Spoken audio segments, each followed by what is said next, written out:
My name is Mabel Jennings. I am 72 years old, a retired diner owner from Maple Harbor, Oregon.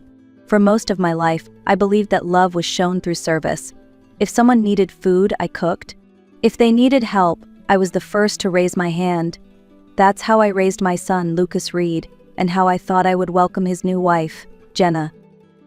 A week before Lucas's wedding, I was in my kitchen finishing a list of ingredients for the buffet I had promised to prepare. I had already committed to making the centerpieces, setting the hall, and working with vendors so the day would be perfect. Then I overheard a conversation that changed everything. My family had quietly decided that on top of all this, I was also going to be the free babysitter for 15 children during the entire reception. They never asked me. They never wondered if I wanted to spend the wedding chasing after kids instead of celebrating with my son. At that moment, something in me shifted. I realized that if I didn't draw a line, I would spend the rest of my days being treated as free labor instead of family. For months leading up to the wedding, I poured myself into planning. I wanted everything to shine for Lucas and Jenna. I told them not to worry about hiring a caterer because I would cook the entire buffet. I knew it would cost around $3,000 for the ingredients, but I told myself it was worth it. Love is expensive sometimes, but a mother's joy is seeing her child happy. My dining table was covered with notebooks, recipe cards, and lists. I wrote down how many pounds of chicken I would need, how many trays of lasagna, how many salads and desserts. I pictured the guests filling their plates, smiling, telling Lucas and Jenna how wonderful the food was. That was the picture in my mind. On top of the food, I offered to decorate the reception hall. I gathered mason jars and ribbons for centerpieces, tested out different flower arrangements, and even called vendors to make sure deliveries would arrive on time. Every detail felt personal, like I was wrapping my son's future in the care of my own hands. I didn't think of it as a burden. I thought of it as a gift of time, effort, and money. A gift given freely, or so I believed. It was a Tuesday afternoon when the truth found me. I stood at the kitchen sink, hands deep in soapy water, a timer beeping on the counter to remind me about cookies in the oven. Through the open patio door, voices floated in. At first, I barely noticed. Lucas was on the phone with work, and Jenna sat outside with her younger sister, Kelsey, who had come into town early for the wedding. I only half listened until I heard my name. That single word made me pause, my hands dripping suds. I moved closer to the window, careful not to be seen behind the curtain. "Don't worry about the kids," Jenna said sweetly. "Mabel has it covered. There are 15 children from the guest list, from toddlers to teenagers. She'll keep them busy so the adults can relax." Kelsey laughed. "That's genius. The old lady will chase the brats while everyone else enjoys the party. Perfect. No interruptions in the photos either." I froze. Jenna's voice changed, colder than the smile she always wore around me. "Mabel won't even realize she's being used. She's so eager to help. It's like having a free professional nanny for the night." The two of them laughed, loud enough to echo into my kitchen. Their laughter landed on me heavier than any insult I had ever known. My flour-stained hands trembled. I thought of all the months I had spent planning, the thousands of dollars I had set aside, the love I had poured into every detail. And now I was nothing more than free labor to them, a servant in an apron, invisible in my own family's celebration. I stood frozen at the window long after their laughter faded. My chest burned with something heavier than anger. It was disappointment, humiliation, and grief all tangled together. For 2 years I had welcomed Jenna like the daughter I never had. I shared family recipes, invited her into holiday traditions, and even called her sweetheart. I thought she respected me, but respect, I realized, had never been part of her plan. I didn't storm outside. I didn't confront her in front of Lucas. That would have turned into a shouting match, and shouting was never my way. Instead, I went upstairs, sat on the edge of my bed, and let the weight of it all settle. On my nightstand were photos of Lucas as a boy, his first communion, his college graduation, trips to the beach. Those memories reminded me that I had already survived widowhood, raised a son alone, and kept a business running when life was hardest. I was not about to let myself be reduced to a babysitter without a choice. That night, I picked up the phone and called my oldest friend, Darlene Price. We had been through everything together. "Darlene," I said, "I need your help with a plan." She didn't hesitate. "If someone crossed you, Mabel, then we're about to make history. Tell me what you have in mind." The next morning, I poured myself a strong cup of coffee and sat at the kitchen table with a notepad. Step 1, cancel everything. If they thought my work was free, then they would see what it meant when I withdrew it. I started with the caterers I had arranged for bulk ingredients. "This is Mabel Jennings," I explained calmly. "I need to cancel my orders for Saturday." A few tried to charge a cancellation fee, but after some firm negotiation, I managed to close every account with only minor penalties. Then I called the florist. The centerpieces I had been planning, the extra arrangements I had promised, gone with one phone call. Last, I contacted the rental company about the decorations. By lunchtime, everything I had prepared for months had been undone. It wasn't bitterness guiding my hands, it was clarity. A gift is only a gift when it's offered freely, not when it's assumed. If they had asked me kindly, I might have said yes, but they had chosen to use me without my consent. That was the line I would not allow them to cross. I folded a letter and placed it neatly on the kitchen table where Lucas always sat. In simple words I wrote, "You gave me a job I never agreed to, so I'm taking back the gifts I promised. Love, but with dignity, Mom." By Friday evening, my bags were packed. Just a small suitcase with clothes for 2 days, my medications, and a book one had been meaning to read. Darlene pulled into my driveway at sunrise the next morning, her old station wagon humming like always. She stepped out with 2 bags of her own and a grin that stretched wide. "Ready for freedom, Mabel?" she asked, hugging me tight. "More than ready," I said. "For once, I'm going to spend my savings on myself." We drove 2 hours west to Driftwood Springs Spa, a quiet retreat perched on the Oregon coast. The salty air hit us before we even saw the water.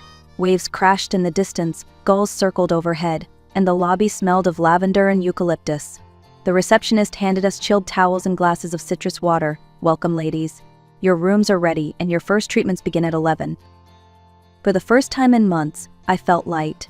No trays of food to prepare, no centerpieces to arrange, no lists waiting to be checked off. Just me, my best friend, and a weekend of rest. I smiled to myself. If love had once been my labor, now it was going to be my freedom. The morning of the wedding, I woke with a rare kind of energy. Sunlight spilled across the ocean, and for once I didn't feel the weight of responsibility pulling me down. At 11:30, just as a masseuse pressed warm stones along my shoulders, my phone started buzzing on the table beside me. It rang again and again until finally I turned it off. For the first time in years, I chose silence. When I powered it back on hours later, there were 17 missed calls and a dozen frantic messages. I finally answered one. On the other end, Lucas's voice was frantic.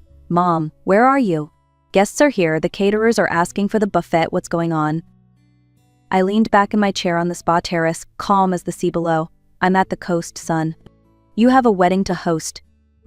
"What do you mean? You promised the buffet," he shouted. "I promised when I believed I was your guest, not your staff," I said evenly. In the background, I could hear children screaming, chairs scraping, and someone yelling about a cake being knocked over. Then Jenna came on the line, her voice sharp, stripped of its sweetness. "Mabel, you can't do this. There are 150 people here. You left us with nothing." I smiled faintly. "You have everything you planned for, dear, just not me."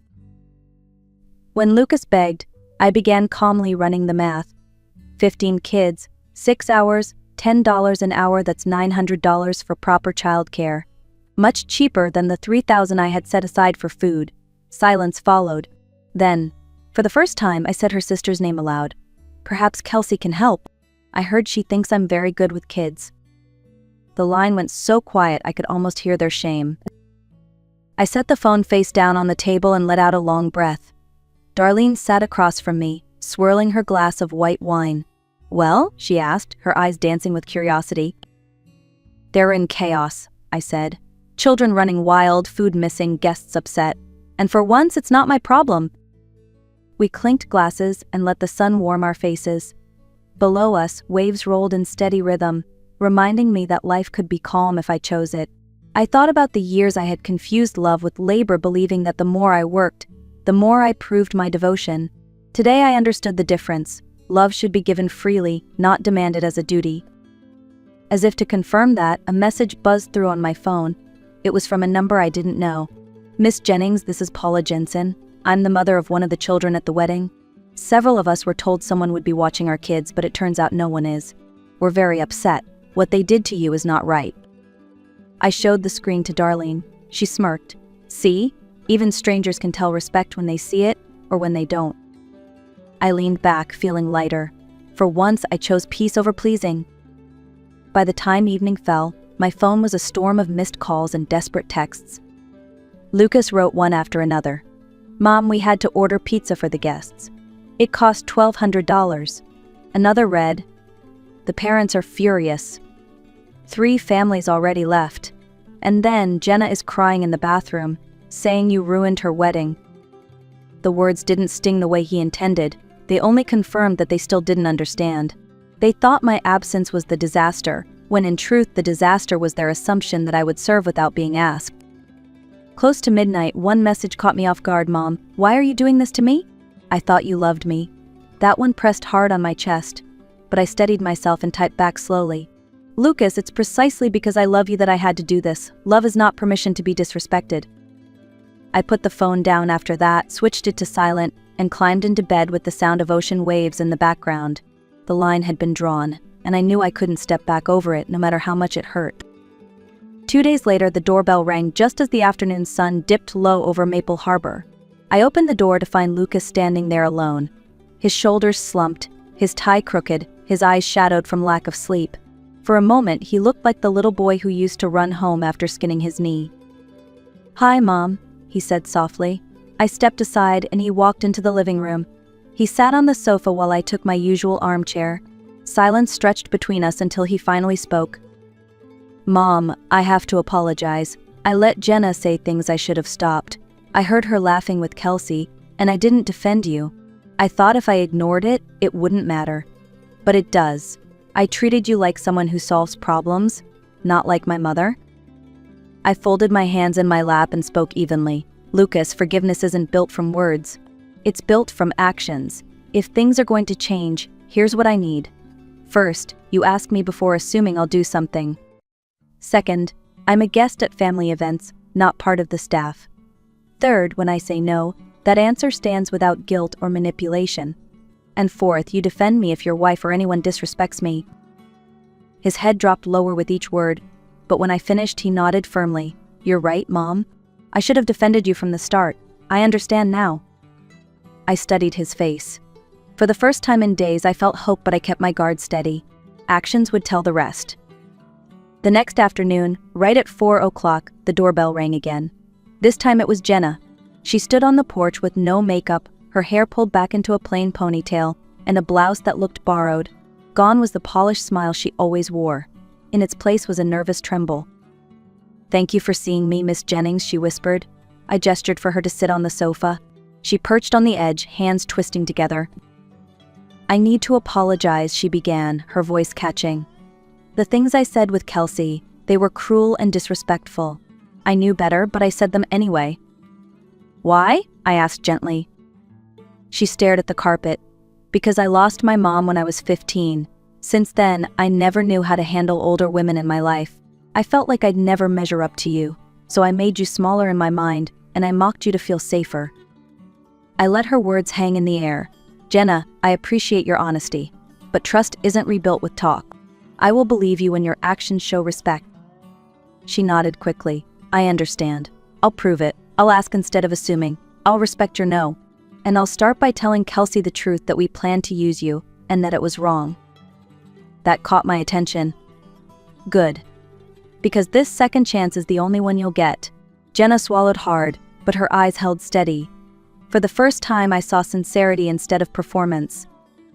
2 weeks passed in a silence that felt strangely peaceful. No calls asking for favors, no texts assuming I would drop everything to help. At first I thought they might be angry, but then I realized they were giving me space, something they had never done before. The test came on a Friday evening when Lucas called. His voice sounded cautious. "Mom, I want to ask you something. Jenna's birthday is tomorrow, and I planned a surprise party. I already hired a caterer, booked the venue, and sent the invitations. I was hoping you might help me with the decorations. You have such a good eye, and of course I'll pay you for your time." I paused, listening carefully. This wasn't the old Lucas. He hadn't assumed. He hadn't guilted me.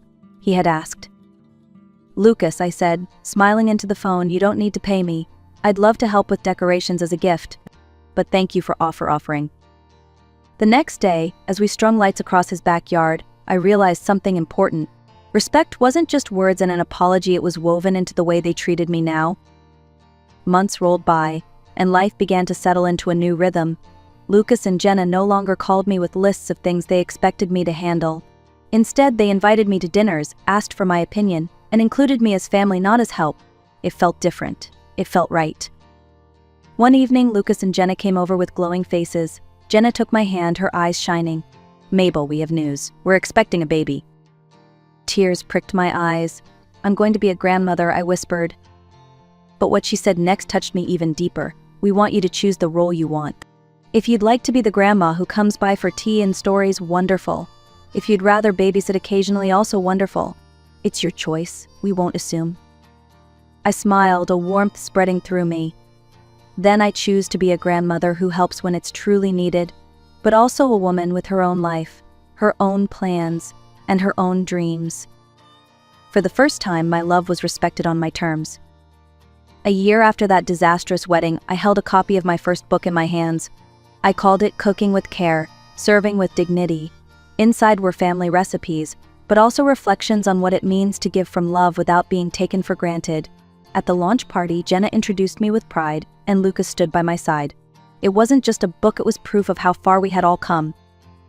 As I looked out at the guests that evening, I shared one final thought.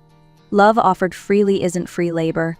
Respect is the ingredient that makes family meals and family bonds truly nourishing. That is the lesson I carry now at 73. Boundaries don't destroy love, they protect it. If my story touched you, let me know in the comments where you're watching from. And don't forget to like, share, and subscribe so this message can reach someone who needs it today.